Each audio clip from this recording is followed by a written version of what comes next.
L'interprétation des résultats, c'est un élément important qui échappe beaucoup d'ingénieurs.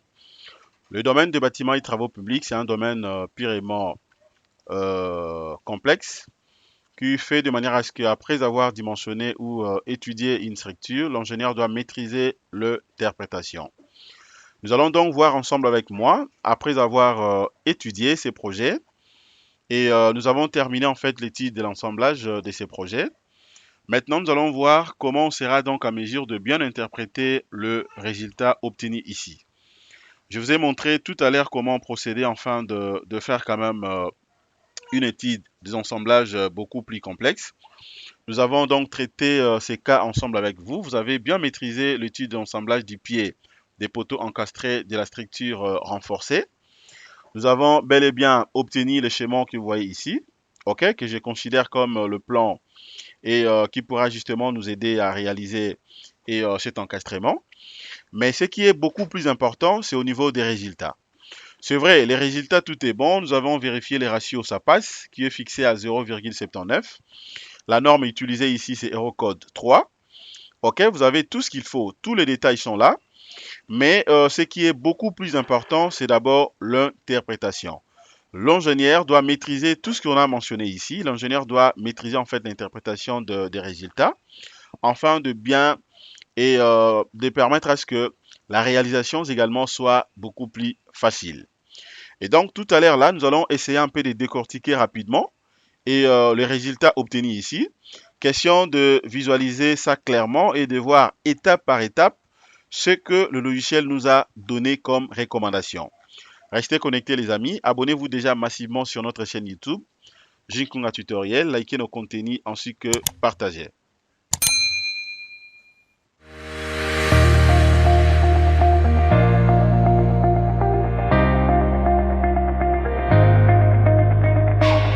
Audio Jungle. Audio Jungle.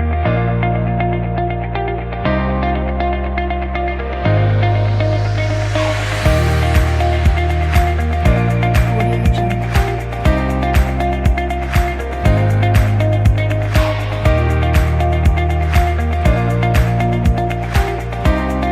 Audio Jungle.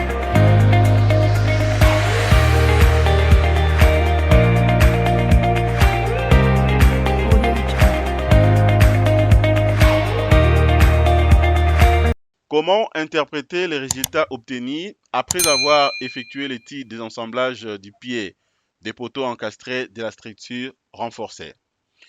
Les amis, bienvenue sur notre chaîne YouTube. Nous allons continuer le même projet. Nous sommes en train de travailler sur une structure mixte. On avait commencé d'abord par la partie béton armé. On avait fini dans le dimensionnement de tous les éléments porteurs. Et là, nous sommes en train d'enchaîner maintenant la partie construction métallique, étude d'assemblage. Et là, nous venons de calculer déjà l'assemblage du pied des poteaux encastrés, ok, de la structure renforcée. Et là, nous voulons rapidement analyser les résultats obtenus. Alors, comment vous allez comprendre les tableaux que je suis en train de vous présenter ici? En fait, si vous voulez vérifier par exemple le schéma est là. Ok, le schéma est là, c'est donc la recommandation de ce qu'il faut faire. J'ai bien évidemment utilisé toujours le IP et 100 qu'on avait donc utilisé depuis la modélisation. Le schéma est là avec tous les éléments nécessaires. Vous avez la plaque et tout ce qui va avec. La fondation également sera donc ancrée directement dans un massif en béton armé. De l'autre côté ici, vous avez la vie de l'ensemble. OK? Et ensuite ici, ça c'est la structure. C'est la structure, c'est là où j'avais commencé tout au début d'abord à sélectionner le nœud. OK? Après avoir vérifié en fait l'effort normal, nous avions sélectionné le nœud.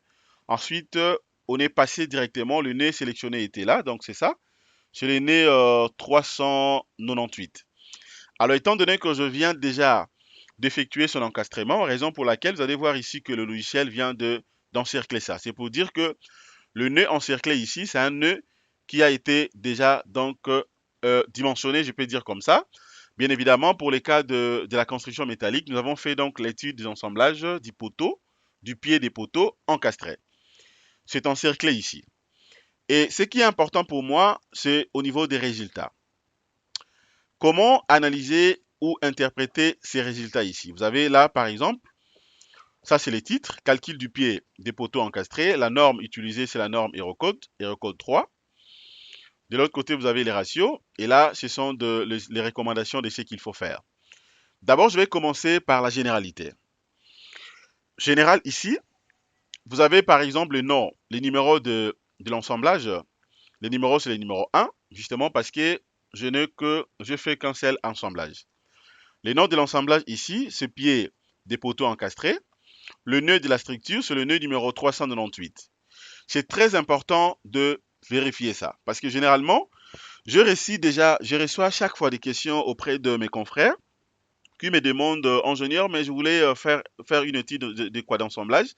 Mais je n'ai pas compris, le logiciel n'a pas sélectionné exactement le nœud que moi je voulais. Le logiciel n'a pas sélectionné le nœud approprié. Ça, c'est une erreur grave. C'est une erreur grave, les amis. Donc, j'aimerais vraiment vous dire que l'ingénieur, c'est un génie. Donc, lorsque vous dimensionnez une structure, l'idéal serait que vous soyez précis. Et donc, il faut bien sélectionner d'abord le nœud. Rassurez-vous au moins que le logiciel a tenu compte des nœuds que vous avez sélectionnés. Alors, la barre ici, c'est la barre numéro 808. OK? Je passe maintenant au niveau de la géométrie. Ça, c'est la géométrie. Vous avez le poteau. Les profilés utilisés ici, c'est les profilés en UPE 100 qu'on avait commencé à utiliser depuis la modélisation. Les numéros des barres 808. Vous avez la longueur, c'est-à-dire ce qu'on appelle la longueur du poteau, le LC, qui est égal à 1,5 m. Vous avez l'angle d'inclinaison, alpha qui est égal à 1, c'est-à-dire degré en termes d'angle. Vous avez la hauteur de la section du poteau, le HC qui est de 100 mm. La largeur, OK, de la section du poteau, qui est justement de 55 mm. Hormis ça, vous avez également ce qu'on appelle l'épaisseur des lames de la section du poteau, ici précis E de 4. Nous avons également l'épaisseur des lames, de l'aile plutôt, de la section du poteau, qui est de 6 mm. Et après, le rayon de congé de la section du poteau, qui est de 7 mm. OK? Vous avez l'heure de la section du poteau, le AC, qui est de 10,32 cm². OK? Alors, concernant maintenant le moment d'inertie de la section du poteau, le moment d'inertie de la section du poteau est de 171,01 cm². Côté matériaux, les matériaux utilisés ici, donc c'est la section dans le S235. OK, donc je rappelle seulement que je suis au niveau de la construction métallique. Alors, la résistance utilisée ici, le FYC, égale à 235 mégapascales. Tandis que la résistance ultime du matériau, le FIC, est de 360. Je rappelle que j'ai dimensionné, en fait, l'étude d'assemblage que je fais ici, c'est suivant la norme Eurocode. Ce n'est pas Bayel, mais c'est Eurocode. Je passe maintenant au niveau de la platine. Platine de pré-scellement. Vous avez donc la longueur de la platine, le LPD, qui est égal à 500 mm. La largeur de la platine, le BPD, qui est égal à 300 mm. Et puis l'épaisseur de la platine, le TPD, qui est égal à 50 mm, tel que défini. Le matériau, bien sûr, c'est l'acier. La résistance ici, au niveau de la platine, le FYPD, est égal à 215 mégapascales. Et puis la résistance ultime du matériau, de la platine, est de 365 mégapascales. Là, c'est la platine au niveau justement de la pré-scellement. Maintenant, je passe au niveau de la plaque supérieure du pied des poteaux.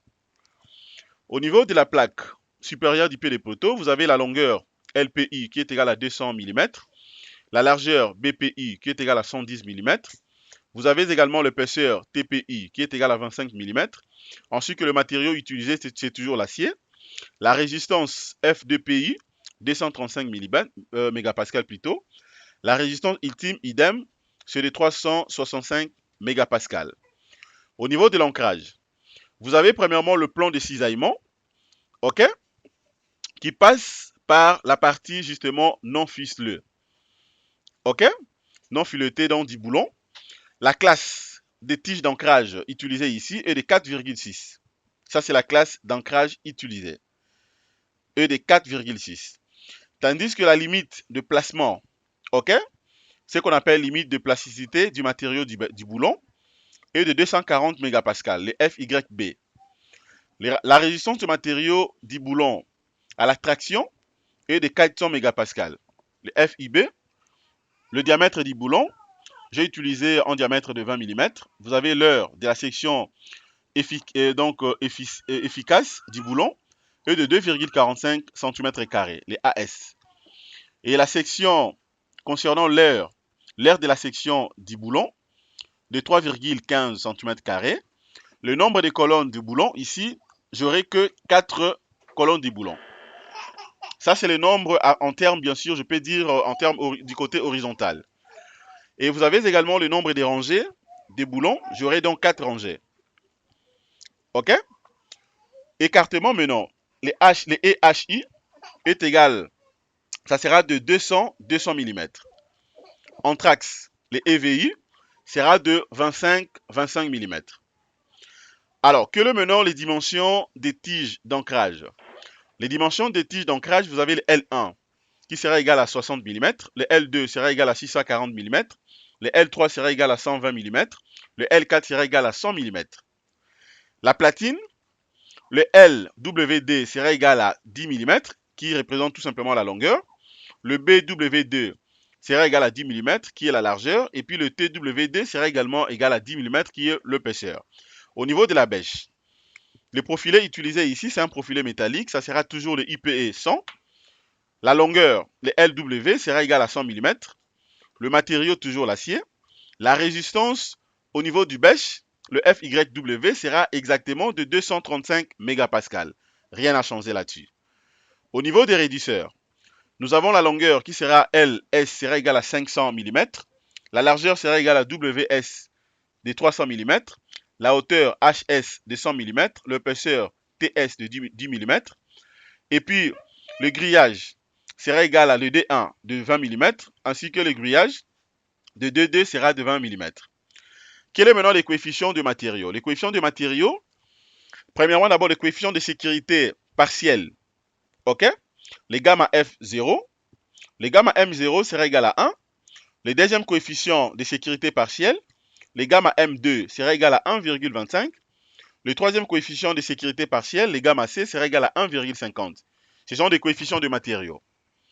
Alors, au niveau maintenant de la semelle isolée, tel qu'est défini, donc ça sera donc notre massif ancrage. Et la longueur de la semelle sera donc de 70 mm, c'est-à-dire de 0,70 m. La largeur, le B, sera égal à 70 mm. La hauteur de la semelle, les H, sera égal à 500 mm. Alors, que le maintenant, les informations liées par rapport au béton, bien sûr, parce que là, je suis au niveau de la semelle isolée, et donc le massif qui sera donc ancré dans le sol. La classe de béton, ça sera d'ordre 25. La résistance caractéristique à la compression du béton utilisé ici, le FCK, est égal à 25 mégapascales. Le mortier d'écoulage, vous avez premièrement l'épaisseur du mortier d'écoulage, sera égal, le TG sera égal à 30 mm. La résistance caractéristique à la compression, le FCKG, sera égal à 12 mégapascales. Le coefficient de frottement entre la plaque d'assise et le boulon sera donc égal à 0,30, ce qu'on appelle les CF2. Au niveau maintenant des soudires. Au niveau des soudires, d'autant plus que j'ai adopté la méthode des soudires, nous avons premièrement d'abord la plaque principale du pied des poteaux. Les AP sera égal à 2 mm. Ok, donc ça sera soudé par cette épaisseur de 2 mm. Il y aura également la bêche, les AW sera égal à 5 mm. Et puis le raidisseur, ça sera donc le double de la plaque principale du pied des poteaux. C'est-à-dire les AS, le raidisseur sera justement de 4 mm. Alors, quels sont maintenant les efforts? Au niveau des efforts, vous avez par exemple le cas des calculs manuels. Nous avons donc les efforts axiales. Les NG et D sera égal à moins 10 kN. L'effort tranchant, le VG et DY sera égal à 10 kN. Vous avez également l'effort tranchant. Le VG et DZ, suivant dans la direction des Z, sera également égal à 10 kN. Alors, le moment fléchissant, suivant la direction des Y, c'est-à-dire le MJ et DG, et DY plutôt, sera égal à 5 kg, 5 kg multiplié par mètre.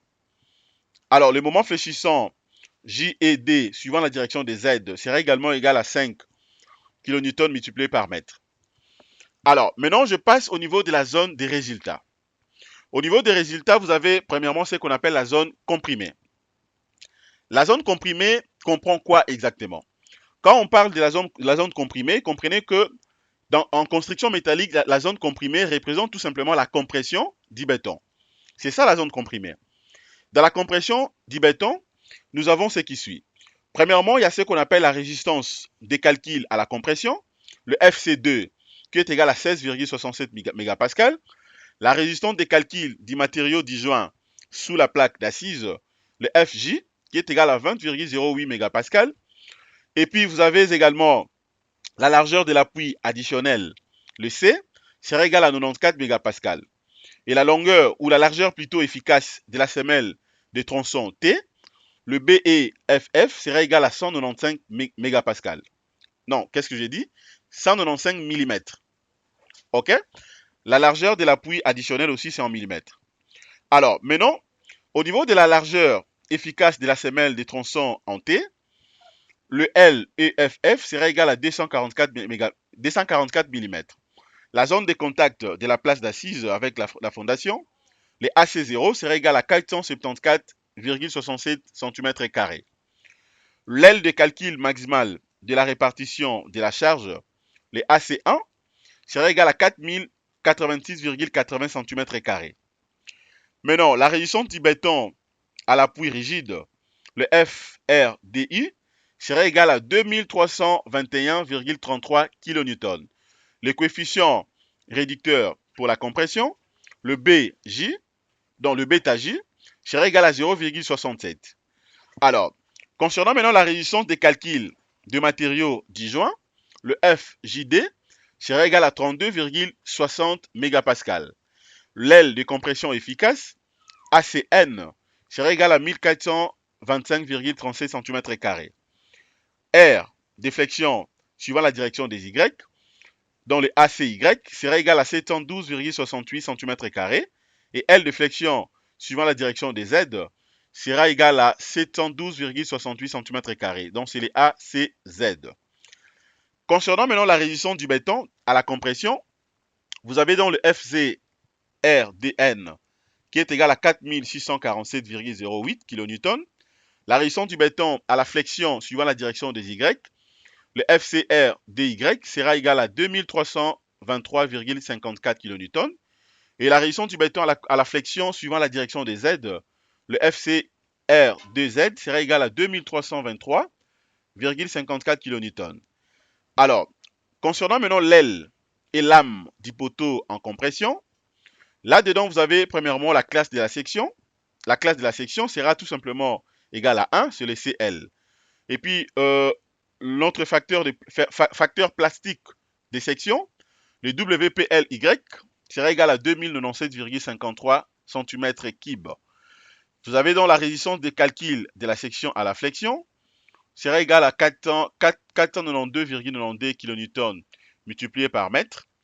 Vous avez donc la distance entre le centre de gravité de Z, les HFY, qui est égale à 242 mm. La résistance de l'aile et de l'âme comprimée sera égale à 2034,14 kN. Facteur plastique de la section, suivant la direction des Z, là ça sera égal à 909,46. Vous allez voir que c'est purement, si vous regardez bien, vous allez voir ici, c'est vraiment inférieur que notre facteur plastique trouvé dans la direction des Y. C'est tout à fait normal. Vous avez la résistance des calculs de la section à la flexion ici, c'est 213,72. Distance entre le centre de gravité des ailes, 143 mm. La résistance de l'aile et de l'âme comprimée sera égale à 1493,62 kN. Alors, maintenant, la résistance de la section, la résistance de la semelle plutôt dans la zone comprimée. La résistance de la section à l'effort axial sera égale à 4647,08 kN. Résistance à la semelle dans la zone comprimée sera égale à 2034,14 kN. Et la résistance de la semelle à la zone comprimée, suivant la direction des Z, ça sera égal à 1493,62 kN. Alors, quelles sont les informations à retenir dans la zone tendue? Dans la zone tendue, vous avez ce qu'on appelle la rupture du boulon d'ancrage. D'abord, l'œil de section efficace du boulon sera égal à 2,45 cm². Résistance du matériau du boulon à la traction sera égal à 4000 mégapascales. Coefficient de réduction de la résistance du boulon, ça sera égal à 0,85. Résistance du boulon à la rupture, ok, donc à la rupture, ça sera donc de 59,98 kN. Le coefficient de sécurité partiel, les gamma MS sera égal à 1,20. La limite de plasticité du matériau du boulon, le FYB sera égal à 240 mégapascales. Alors, la résistance du boulon à la rupture sera égale à 49 kN. La résistance du boulon à la rupture suivant et la direction qui vient juste après, ça sera des 49 kN également. Enrachement du boulon d'ancrage du béton. Vous avez la résistance caractéristique. OK? Voilà, donc tout est là. Pour ne pas beaucoup traîner, donc j'aimerais passer un peu rapidement ici. Vous avez dans la longueur est donnée, tout est bien vérifié. Vous avez également le fondage du béton, tout est là défini. La résistance du boulon d'ancrage à la traction aussi. Ok, on a vu à la compression. Là, maintenant, vous avez à la traction. La fixation de la plaque de base, c'est bien défini. Tout est là, c'est bien calculé. Les moments fléchissants suivant la direction des aides, tout est là défini. La résistance de la semelle, des semelles dans la zone tendue. Vous avez aussi donc le contrôle. Alors, concernant maintenant les contrôles de la résistance de l'ensemblage. Premièrement, vous avez la vérification en ce qui concerne les NJE2 sur les NJR2 doit être inférieur à 1, ok, 1,0, tel que montré au-dessus ici. Vous allez voir ici que parmi les contrôles, la première vérification passe sans problème. La deuxième vérification également passe. La troisième passe. La quatrième aussi passe. Ok? Concernant tout ce que je viens d'énumérer ici. Je vais aller un peu rapidement pour éviter que la vidéo soit très très longue. Du côté cisaillement également, tout est bien défini. Je peux aller rapidement parce que ça c'est un plan, c'est donc une note de calcul bien détaillée. Tout est bien vérifié. Vous avez contrôle des réducteurs, aussi c'est vérifié. Voilà, les réducteurs sont vérifiés, tout est bien. Au niveau des soudures, c'est vérifié également. Vous avez donc soudure horizontale des réducteurs, c'est vérifié. Voilà, je descends rapidement. Voilà, jusqu'à la fin ici, vous avez maintenant les composants le plus faibles. On nous dit que fondation en l'arrachement du cône de béton, quelques remarques. Ok, ce sont des remarques qui n'est pas du tout grave, c'est-à-dire que ce sont des remarques que je peux considérer si je vais, soit pendant l'exécution, soit de penser, soit à augmenter juste un tout petit peu ce qu'il m'a proposé ici, ou à défaut, je peux tout simplement le redimensionner également rapidement ici. Ok, donc ça posera aucun souci si par contre que je le fais comme ça, d'autant plus que les ratios déjà passent sans problème. Parmi les remarques, vous avez premièrement ce qu'on appelle la distance du boulon d'ancrage du réducteur. On nous dit que c'est trop faible. Ok, donc la distance du boulon d'ancrage du réducteur. C'est à ce niveau ici. Vous voyez, donc c'est un peu trop faible, c'est un peu trop serré. Je vais vous montrer comment on peut les retoucher. C'est très simple. Deuxièmement, il y a les boulons. Ok, il y a le pince, ancrage, extrémité de la platine est trop faible également. C'est moins 200 inférieur à 24. Ça aussi, on peut retoucher. Ainsi que l'épaisseur des soudures. Ensemble le fil. Ok? À la dalle trop faible, 2 inférieur à 3 mm. Ça passe quand même. Donc, ce sont des avertissements. Ce sont des remarques qu'on peut considérer comme des avertissements. Je peux les retoucher, tout comme pendant l'exécution. C'est juste question de tenir compte de tout ça.